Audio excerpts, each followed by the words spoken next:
Le pasteur Willis apporte tout ça. Clairement le Seigneur très fort.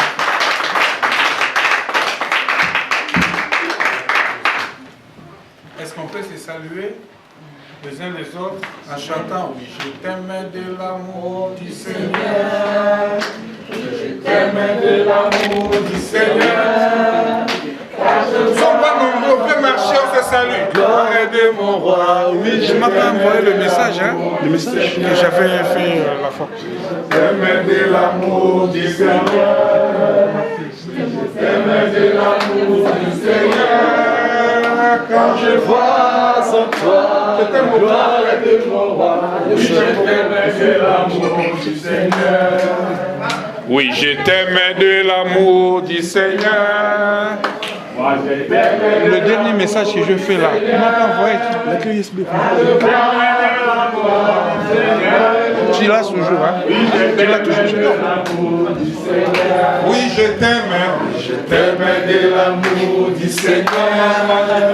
Je t'aime de l'amour du Seigneur.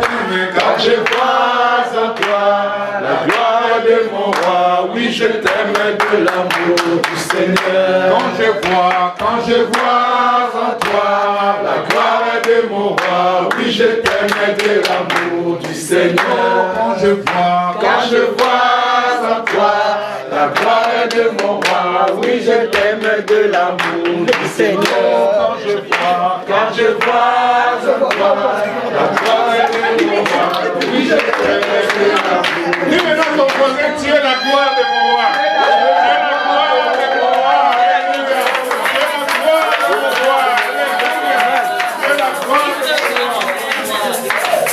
Alléluia. Gloire à Jésus. Amen.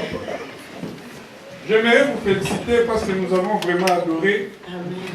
Je sais que le ciel a bougé. Amen. Alléluia. Amen. Vous savez, quand on loue le Seigneur, il y a des choses qui se font là. On ne peut même pas réaliser, on ne peut même pas voir. Mais moi, je te dirais, si tu étais venu malade, au travers de ces louanges, tu es guéri. Amen. Moi, je te dirais, si tu avais des problèmes, au travers de ces louanges, ces problèmes sont résolus. Amen. Moi, je te dirais, même si les portes étaient bloquées, au travers de ces louanges, les portes sont débloquées. Amen. Moi, je te dirais, s'il y avait des montagnes, les montagnes sont aplanies. Amen. Alléluia. Vous savez, dans les louanges, Dieu fait des grandes choses. Il n'y a rien qui plaît Dieu plus que la louange. David, je ne dis pas de continuer à pécher, de louer Dieu. David était un grand pécheur, mais le secret était la louange. Et Dieu dit l'homme selon mon cœur. Dieu connaît nos faiblesses, mais quand nous les louons, il voit que vraiment nous sommes attachés à lui. On ne peut pas louer quelqu'un si on ne l'aime pas. Alléluia. On loue que celui qu'on aime beaucoup. C'est pourquoi Dieu ne veut pas qu'on puisse louer une autre personne à sa place. Parce que quand vous louez une autre personne, ça dit que vous l'aimez plus que Dieu. Que Dieu soit béni. Alors, mes bien-aimés, la fois passée, je parlais sur eux. J'ai parlé aux chaises. Ou bien aujourd'hui, je m'adresse aux chaises. La vision de la grandeur. Les choses dont je parle ou je vous enseigne, ce sont des choses très, très capitales.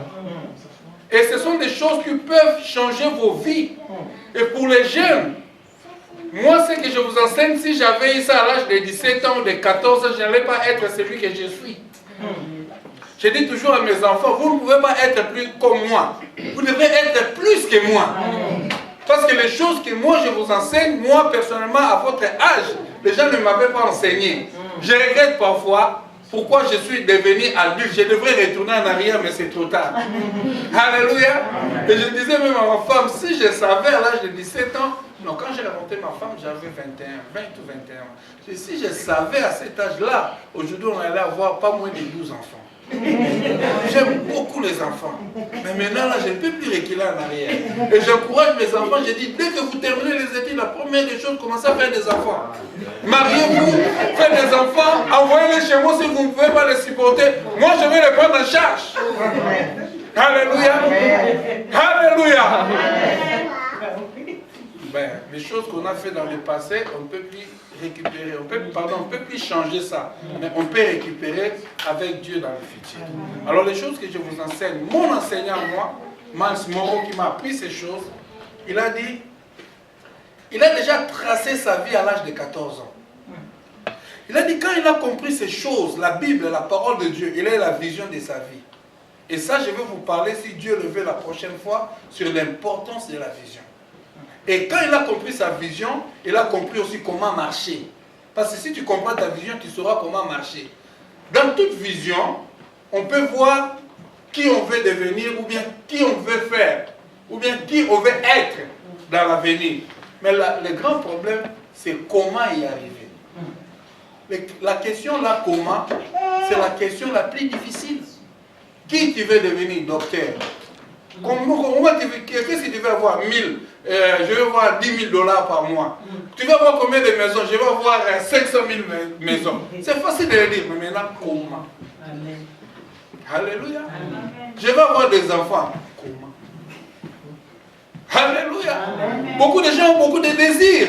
Mais comment faire pour que cela s'accomplisse? Il a dit, j'ai tracé ma vie à l'âge de 14 ans. Je suis né dans une famille. Je vous ai déjà parlé de ça, non? Non. Non, je vous ai déjà parlé de ça. Je me souviens seulement que vous oubliez. C'est pourquoi il faut écrire. Si vous n'écrivez pas, prenez le DVD, le CD, je sais quoi, révisez, ça va vous aider. Il a dit, il est né dans une famille, vous allez vous souvenir que j'ai parlé de ça. Alors, il a dit dans une famille, je ne sais pas si je ne me trompe pas, de 7 ou 9 enfants, dont il y avait 2 filles, deux garçons, et le reste sont des filles. Alors, dans une famille de 2 chambres, dans une maison de 2 chambres, nous savons déjà la première chambre, c'est la chambre de qui?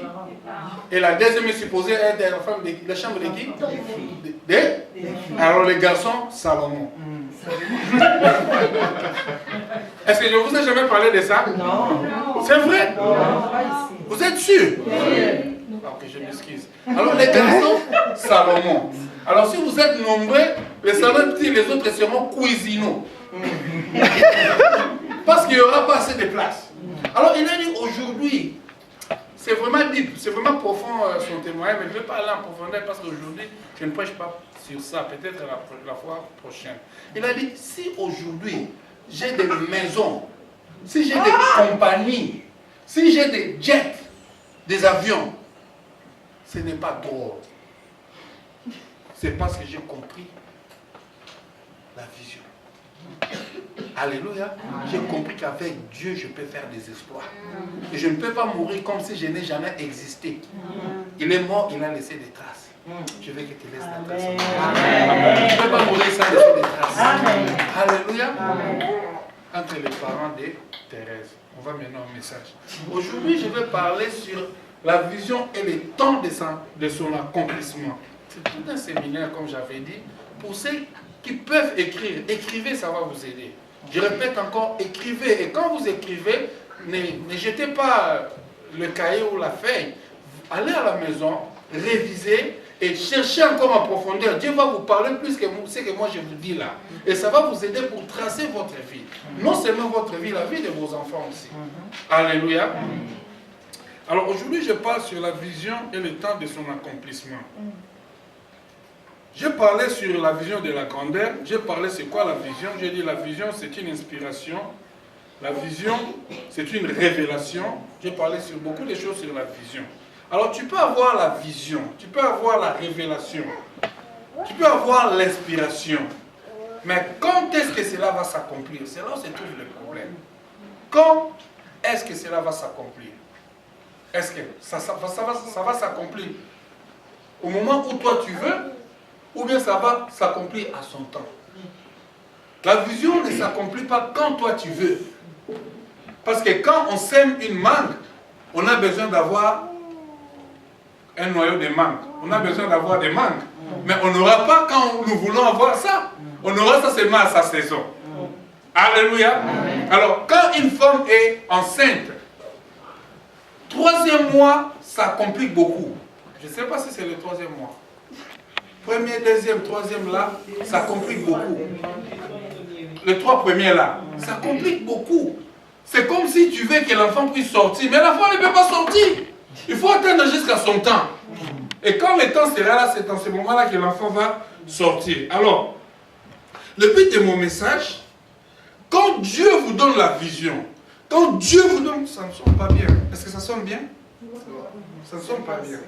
Je ne vais pas beaucoup crier. Quand Dieu donne la vision, quand Dieu donne la révélation ou une inspiration, il faut que toi qui as reçu cette vision, toi qui as reçu cette inspiration, toi-même, je ne dis pas les autres. Parce qu'il y a des gens, quand tu leur parles de ta vision, là, ils peuvent te décourager. Ils peuvent dire, mais toi, comment est-ce que tu vas avoir ça? Est-ce que tu comprends? Moi, je dis, par exemple, moi, je vais avoir des maisons, je vais avoir des buildings, je vais avoir des écoles. Quand je parle à quelqu'un, ah, toi aussi, tu dis ça, comment tu peux avoir ça? Toi, tu travailles là, tu gagnes, par exemple, $18 de l'heure. Avec $18, comment tu vas avoir ça? Parce que tu payes ton loyer. Tu fais ceci, tu fais cela. Ça risque de me décourager. Alors, quand tu as ta vision, premièrement, tu dois faire confiance à celui qui t'a donné la vision. Amen. Ça, c'est la première des choses. Ce n'est pas l'homme qui t'a donné la vision. Ce n'est pas l'homme qui va t'aider pour que cela s'accomplisse. Ce n'est que Dieu qui va t'aider pour que cela s'accomplisse. Donc, la première des choses, quand Dieu te donne la vision, quand Dieu te donne l'inspiration, tu dois premièrement faire confiance en Dieu. C'est lui qui est la source, l'auteur, le maître de toute inspiration et de toute vision. C'est Dieu qui inspire. C'est Dieu qui révèle. C'est pourquoi il a dit, invoque-moi, je te révélerai. C'est Dieu qui révèle. C'est Dieu qui inspire. Toute inspiration, la Bible dit, toute inspiration vient de Dieu. C'est lui qui est la source. Alors, comme il est la source, il est aussi le maître. C'est quoi un maître? C'est qui un maître? Un maître, c'est quelqu'un qui est au-dessus de toutes choses. Celui qui est capable de manipuler toutes choses. Celui qui est capable de maîtriser toutes choses. C'est pourquoi la Bible nous dit, Dieu est le maître des circonstances et des temps. Quelle que soit la circonstance, lui, il est capable de maîtriser ça. Quel que soit le vent, le temps est mauvais. Nous avons vu ça quand les disciples étaient dans la barque. Qu'il s'est venu, il a maîtrisé la nature. Donc il est le maître, quelqu'un qui peut maîtriser. Alléluia. Quels que soient tes problèmes, il y a quelqu'un qui peut maîtriser ça. Quelles que soient tes difficultés, il y a quelqu'un qui peut gérer ça. Il s'appelle Jésus de Nazareth. Donc c'est question de toi de faire confiance à celui qui est le maître de toutes choses. Alors, quand tu lui fais confiance, maintenant, tu dois savoir que lui qui a donné l'inspiration, lui qui a donné la vision, il veille sur cette vision. Quand Dieu donne la vision, il est en train de te regarder pour voir comment est-ce qu'il va tracer des voies et moyens pour que cela s'accomplisse. Les voies et moyens, c'est Dieu qui va tracer ça. Toi, quant à toi seulement de faire confiance parce qu'il m'a montré et il va aussi agir à son temps. Alors, c'est très important. Donc, le but de mon message, c'est pour avoir confiance en Dieu qui est la source de toute révélation. Il est aussi le maître de toute inspiration ou vision. Il veille et trace des voies et moyens pour que cela puisse s'accomplir, ajouté à son temps. À son temps, le S là, c'est le grand S. Parce que c'est Dieu. Ça va s'accomplir à son temps. Pas à ton temps, mais au temps de Dieu. Il a un temps qu'il a marqué. Alléluia. Alors nous allons lire la Bible pour voir comment est-ce que Dieu agit par rapport aux circonstances et par rapport au temps. Nous commençons par Genèse. Je le dis toujours, ça vous ne me direz pas que je ne l'ai jamais dit. Genèse, c'est le début de ce qui est révélé dans la Bible, mais ce n'est pas le commencement de Dieu. Parce qu'avant Genèse, Dieu existait. Dieu est plus que Genèse. Alléluia. Amen. Dieu est plus que le commencement, Dieu est plus que la fin. Alors, Genèse au chapitre 37, verset 5 jusqu'au verset 11. Est-ce que nous pouvons nous mettre debout pour honorer la parole de Dieu? Je répète, Genèse chapitre 37, à partir du verset 5 jusqu'au verset 11. Quelqu'un va nous aider ou bien je fasse la lecture? On est ensemble? Merci. Est-ce qu'on est tous debout? Merci beaucoup. Alors, allons-y. 1, 2, 3. Et Joseph à ses frères et les haïs. Il leur dit, écoutez dans ce songe que j'ai eu. Nous étions avec des germes des champs. Et voici ma chair se leva et se et les germes ses frères lui dirent, est-ce que tu régneras sur nous? Tu domineras sur nous. Et encore. À cause de ces songes et à cause de ces paroles. À ses frères. J'ai eu encore un songe. Et voici la lune et 11 étoiles se prosterneront devant moi. Il raconta à son frère et à ses frères. Son père lui raconta et lui dit, qu'est-ce que signifie ce songe? Tu as songé. Ta mère, nous venons. Toi. Et ses frères furent jaloux. Amen. Job chapitre 33, 14 à 18.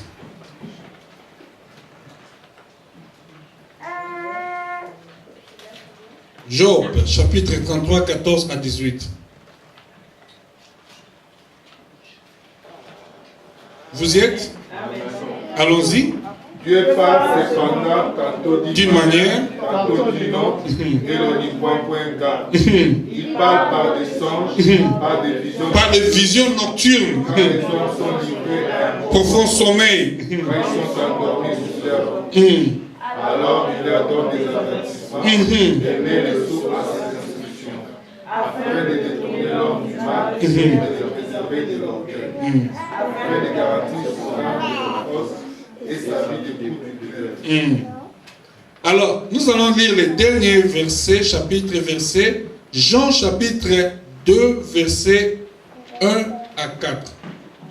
Jean chapitre 2, évangile selon Jean, au chapitre 2, à partir du premier verset jusqu'au verset 4. Vous y êtes? Jean chapitre 2, Nouveau Testament maintenant. Jean chapitre 2, à partir du premier verset jusqu'au verset 4. Allons-y. Et le troisième jour, 3 jours après, il est nommé à Cana en Galilée. La mère de Jésus était là, et Jésus fut aussi impliqué pour nous avec ses disciples. Le pain ayant manqué, la mère de Jésus dit, ils n'ont plus de pain. Jésus lui répondit, femme, qu'y a-t-il entre moi et toi? L'honneur n'est pas encore. Dieu merci pour ce temps. Nous prions que tu nous aides par ton esprit au nom de Jésus. Amen. Nous allons nous mettre. Alors dans mon sujet, nous avons 2 mots capitaux. La vision, disons 3 mots. La vision, les temps et l'accomplissement. Alors, dans ce que nous venons de lire, nous avons vu, on nous a parlé de la vision et on nous a parlé aussi du temps. Alors Jésus a dit, mon temps n'est pas encore arrivé. Et dans Job, nous avons vu, Dieu nous parle par des visions.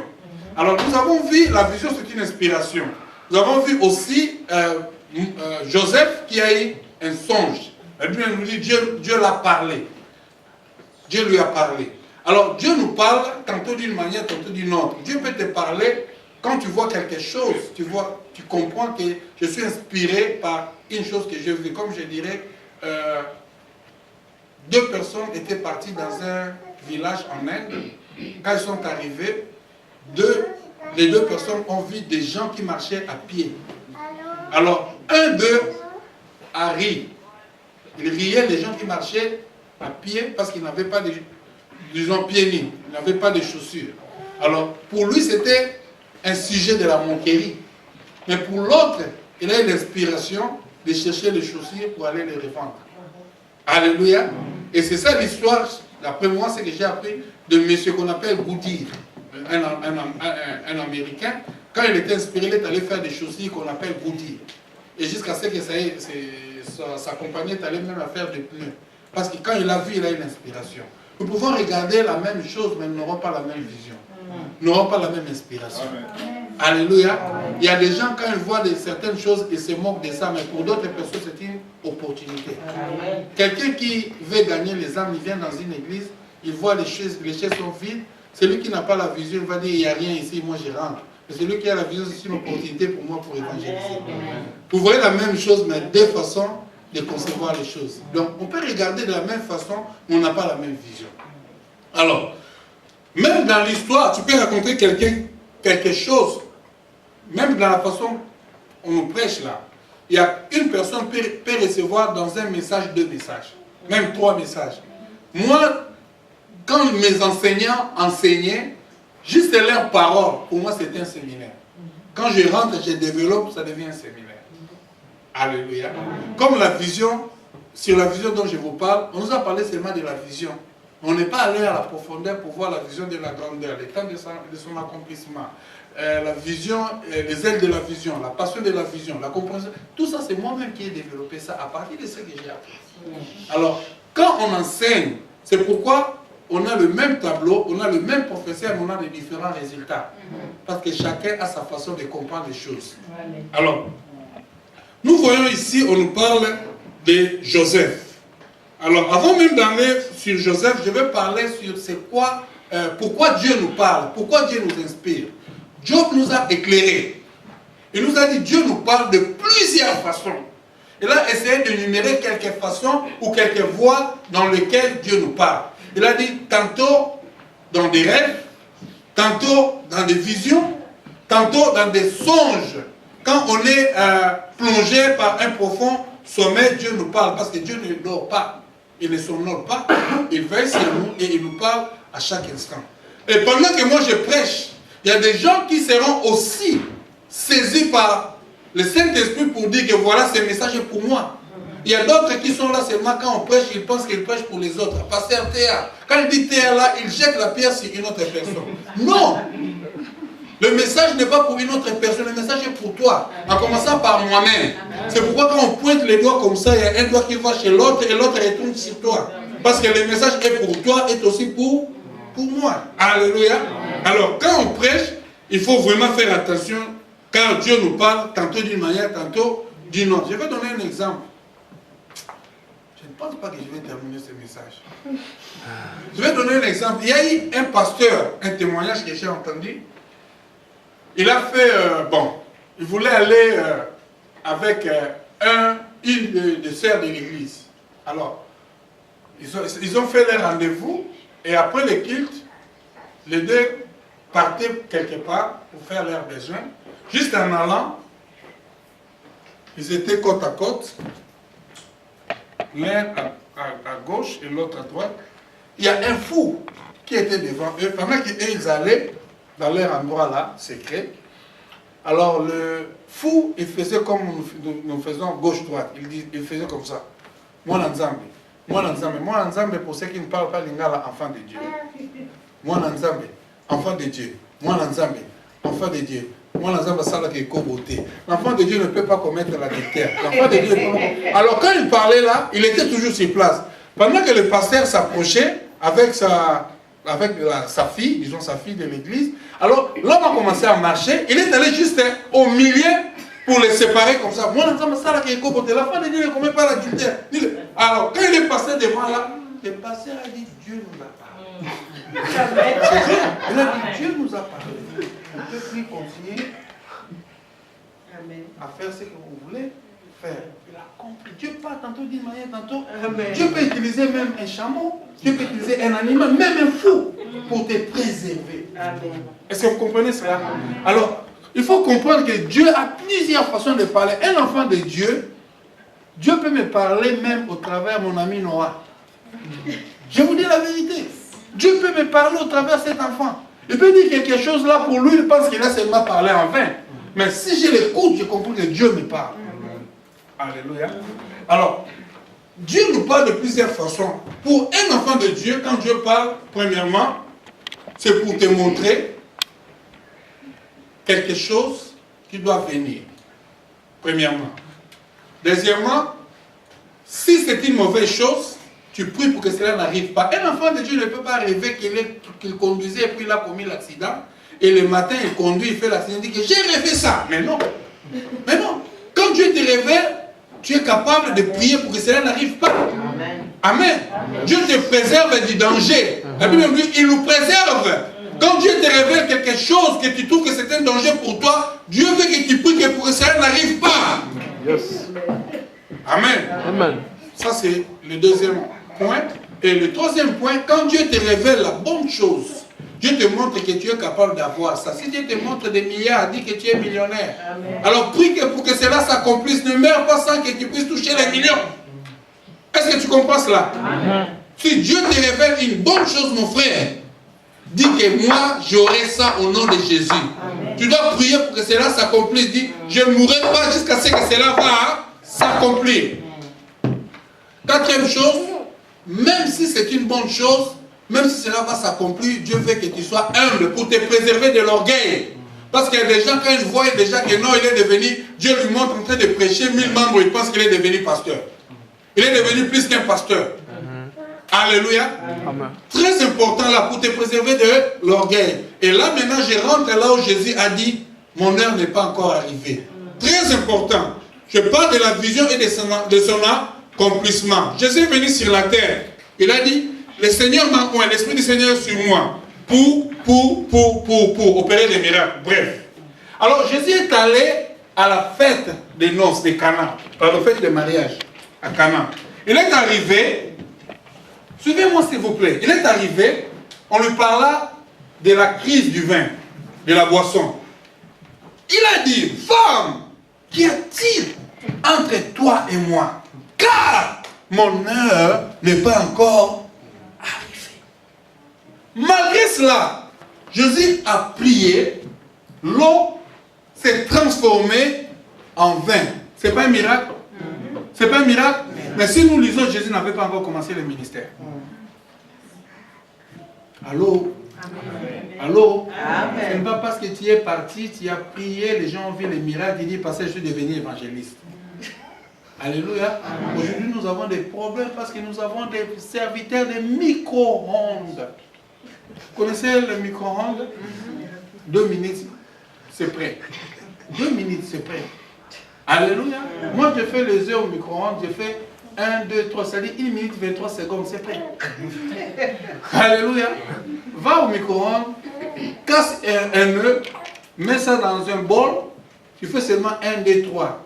Tu fermes ça. Quand tu vas ouvrir, c'est prêt. Essaye. Allez essayer. Allez essayer à la maison. Prends le quoi? L'œuf, casse ça, mets ça dans un bol, ferme ça, mets seulement 1, 2, 3. Tu vas voir. Bien cuit, puisque même le quoi, avec de l'huile. Tu mets rien, jusqu'à l'œuf comme ça, poum, tu mets rien. Alléluia.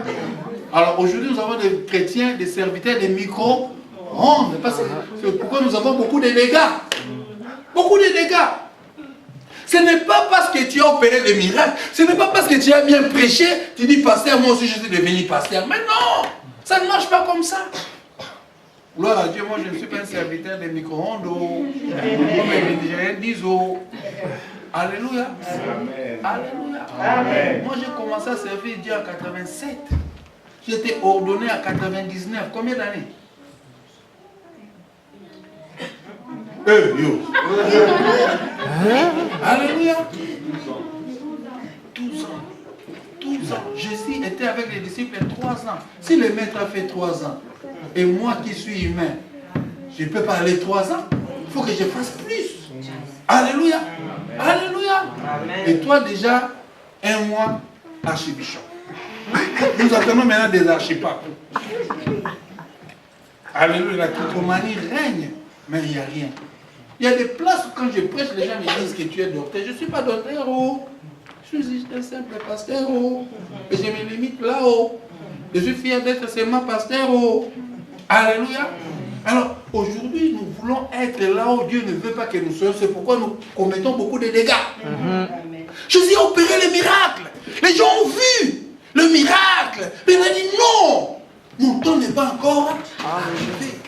Dieu peut t'utiliser pour une circonstance. Cela ne dit pas que parce que Dieu t'a utilisé, tu es devenu la personne qui va continuer à faire ça.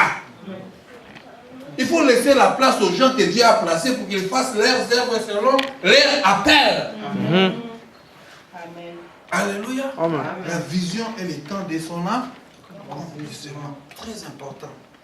Même Jésus connaissait qu'il y avait un temps pour qu'il commence à opérer des miracles. Il a fait comme une faveur. Donc c'était une faveur qu'il a fait. Dieu peut t'utiliser pour une faveur. Ce n'est pas parce que tu es déjà qualifié, non. Alléluia. Amen. Alors, ici on nous parle de Joseph. Joseph qui était dans une famille nombreuse, une famille nombreuse, il eut un songe. Or, nous avons vu Dieu nous parle tantôt d'une manière, tantôt d'une autre. Et parmi les manières dont Dieu nous parle, nous avons vu aussi les songes. Alors il a eu la vision. Quand il a eu la vision, il est allé dire ça à ses frères. Lui-même, il ne savait pas qu'est-ce que signifie cette vision. C'est pourquoi il est très important, quand tu as une vision, d'aller voir le pasteur, d'aller voir une personne qui peut t'aider à interpréter la vision. C'est pourquoi des fois, nous avons vu beaucoup de choses, mais ça ne s'accomplissent pas parce que nous ne savons pas que Dieu nous a révélé, parce qu'il veut que nous puissions la voir. Tu as un songe, tu as un rêve, tu négliges. Moi, je dis, même si on dit la loterie est mauvaise, c'est vrai, la loterie est mauvaise. Mais le jour où je vais dormir, Dieu me montre le chiffre 5, 10, 3, 8. Je vais jouer. Ça, je te le dis, je vais. Parce que Dieu m'a révélé. Et quand j'aurai des millions, vous serez contents. Amen. Vous serez contents, je vais vous bénir. Amen. Alléluia. Amen. Alléluia. Amen. Mais je ne peux pas aller tâtonner parce que Dieu ne m'a pas encore révélé. Est-ce que vous comprenez cela? Toi, peut-être Dieu t'a révélé déjà, tu as gagné un ordre. Tu as dit non, c'est un péché. Ce n'est pas un péché parce que Dieu t'a révélé. Là, ça ne devient plus un péché. Pierre, Dieu lui a montré des reptiles. Il lui a montré des choses pour manger. Il a dit, Dieu, je ne peux pas manger parce que c'est un pire. Il a dit, moi, je t'ai montré pour que tu manges. Moi, j'ai déclaré ça pire. Même si c'est un pire, comme moi, j'ai déclaré, ça devient pire. Quelque chose peut être mauvais. Mais si Dieu dit c'est bon pour toi, tu le fais, tu verras la gloire de Dieu. Amen. Alléluia. Est-ce que vous avez compris cela? Est-ce que je parle à quelqu'un? Ouais. Est-ce que je parle à quelqu'un? Amen. Amen. Acclamons le Seigneur. Je ne peux pas jouer la loterie en tâtonnant. Non. Moi, le jour où je vais jouer, c'est bingo. Et je ne peux pas jouer comme ça. Il faut qu'il y ait la révélation. Amen. Alléluia. Alors, Dieu a révélé à Joseph. Joseph, étant enfant, ne connaissait pas c'est quoi les rêves. Il est allé dire à ses frères. Ses frères aussi n'avaient pas d'interprétation. Mais il ne faut pas dire tes rêves à n'importe qui n'a pas l'esprit de Dieu. On risque de tuer ce que Dieu veut faire de toi. On risque de détruire ta destinée. Surtout la vision, c'est pour la destinée. C'est pour ton avenir. Dieu te montre que tu es marié avec un homme riche. Toi, tu dis à tout le monde là, on va te dire, non, tu vois, celui-là, Dieu t'a montré un homme riche, c'est un homme riche. Amen. Parce que Dieu a révélé. Alors, il est allé dire à ses frères, ses frères les haïssent. La Bible dit, il les haïsse. Tout le monde. Encore la deuxième fois. Un rêve qui n'est pas le même rêve, mais ça a le même sens. Alors, fais attention quand tu rêves quelque chose qui va toujours à la même direction deux fois. Il faut faire attention. C'est-à-dire, Dieu insiste. Vous vous souvenez, une fois, je vous ai dit, quand Jésus parle en vérité, il faut faire attention. Vous vous souvenez? Parce que d'abord, lui-même, il ne ment pas. Il est d'abord la vérité. Alors, quand il dit en vérité, il ajoute encore en vérité, ça devient très dangereux. Là, il faut souligner. Je vous ai déjà parlé de ça, non? Quand on dit en vérité, là, ça devient très sérieux. Alors, tu as rêvé, ça se répète encore. Et ça devient très sérieux. Amen. Il faut quoi? C'est pourquoi il faut écrire des rêves. Il faut écrire, ma chérie. Écrire. Écrire les rêves. Quand ça se répète, tu dis, ah, le Seigneur fait que j'ai pu entrer en profondeur. Va me gêner pour ça. Entre même en retraite pour ça. Prie fort, dis Seigneur, il faut que cela s'accomplisse. Alors maintenant tu veilles, il faut veiller. Quand tu rêves, il ne faut pas oublier, il faut veiller sur ça. Il faut veiller jusqu'à ce que ça va s'accomplir. Alors, Joseph a rêvé que sa famille s'est prosternée devant lui. Est-ce que cela est arrivé automatiquement? Non. Non, il y a eu un chemin qu'il a parcouru pour que cela s'accomplisse. Ce qui est bizarre avec Dieu, je peux te montrer que tu es devenu roi. Mais comment tu vas devenir roi, il ne va pas te montrer. Amen. C'est là que beaucoup de gens abandonnent. Alléluia. Amen. Je peux te montrer que tu es devenu un grand serviteur de Dieu, mais tu es, depuis que tu étais assis au banc de l'église là, le pasteur ne te met pas devant. Tu dis, ah mais Dieu, tu m'avais montré, attends, reste là. Dieu ne t'a pas oublié. Amen. Parce qu'il fait chaque chose à son temps. Est-ce que Dieu était incapable de créer le monde en un jour? Mais il a fait ça à son temps. Aujourd'hui, il a créé ça. Demain, elle a créé ça. Le lendemain, elle a créé l'autre. Jusqu'à ce qu'il a dit, ben, c'est accompli, maintenant je vais me reposer. C'est la même chose dans la vision. Dieu peut te montrer, mais il va faire ça à son temps. Il est le maître des temps et des circonstances. Il a accompli ça dans la vie de Joseph. Il a montré la vision, mais il ne lui a pas montré comment est-ce qu'il va arriver. C'est ça que, comme j'ai dit, la question la plus importante, comment y arriver. Le fait de rêver que tu as fait une opération réussite, je ne sais pas, d'un grand kyste, que tous les médecins ont échoué, mais toi tu as fait ça, la personne est guérie, ne te qualifie pas un médecin. Si tu vas essayer, tu vas tuer les gens. Alors, pour que cela s'accomplisse, tu dois aller apprendre à l'école. Et quand tu vas finir, dans ce moment-là, tu vas voir ta spécialité que Dieu t'avait montrée. Même si Dieu te montre, tu as besoin de la préparation. Amen. Amen. Amen. Alléluia. Amen. Dieu te montre que tu vas te marier, mais tu as besoin de te préparer. Ce n'est pas parce que Dieu t'a montré que tu vas te marier, tu sors de l'église, un magicien te dit que je t'aime, tu dis que non, Dieu m'a montré. Mais non. Mais non. Il faut prier, prendre le temps, préparer, écouter Dieu. Parce que quand Dieu te montre, le diable aussi se précipite pour détruire ce que Dieu t'a montré. Amen. La Bible nous parle. Jésus a semé le bon, mais la nuit, le diable est venu semer aussi le mauvais. Le blé et l'hiver ensemble. Mais il faut attendre. Alléluia.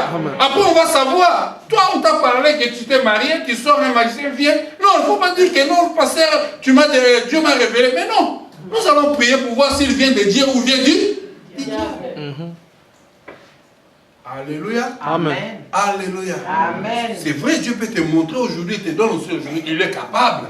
Mais ce qui est important, il faut écouter la voix de Dieu. J'ai eu une sœur à l'église. Elle était ma première fille ici au Canada. Elle m'a découvert, je suis allé prêcher quelque part. Elle était à l'église là.